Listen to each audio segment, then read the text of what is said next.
यानंतर बातमी शिर्डीमधून ऑपरेशन सिंदूर आणि त्यानंतर सीमेवर निर्माण झालेल्या तणावाच्या पार्श्वभूमीवर शिर्डीकरांना काय वाटतंय या संदर्भात जाणून घेतलेला आहे आमचे प्रतिनिधी अजयेश सावंत यांनी।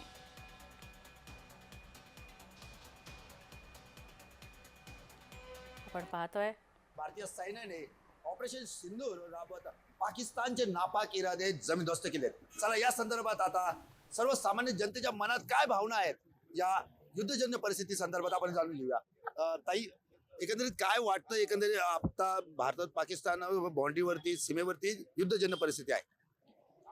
हा युद्धजन्य परिस्थिती आहे, पण ज्या पद्धतीने बॅड हल्ला केलेला आहे आपल्या भारतीयांवर, धर्म विचारून जे त्यांनी हल्ला केलाय त्याला सडेतोड उत्तर द्यायलाच पाहिजे।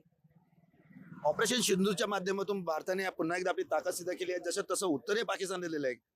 युद्धाची परिस्थिती आहे, अनेक ठिकाणी अलर्ट मोड आहे। काय भावना आहेत आपल्या? सिंदूर मिशनच्या बाबतीत मी असं म्हणू शकते की आमच्या भारतीय महिलांचं सिंदूर म्हणजे कुंकू खूप महत्त्वाचं असतं आणि आमचं कुंकू म्हणजे आमचं संरक्षण असतं। त्या पहलगाव गावामध्ये त्या ठिकाणी आमच्या पुरुष मंडळी म्हणजे आमचे रक्षण करणारे जे आहेत त्यांना मारण्यात आलेलं आहे।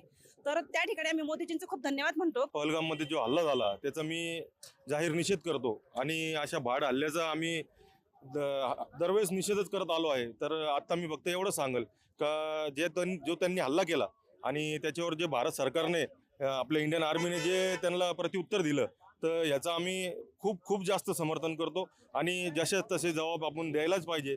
या ठिकाणी पहलगाम हल्ल्यानंतर भारताने ऑपरेशन सिंदूर राबवत जी काही कारवाई केली आहे त्याला समर्थन मिळताना आता आपल्याला पाहतोय। जय सावंत, जय महाराष्ट्र न्यूज करता शिर्डी, अहिल्यानगर।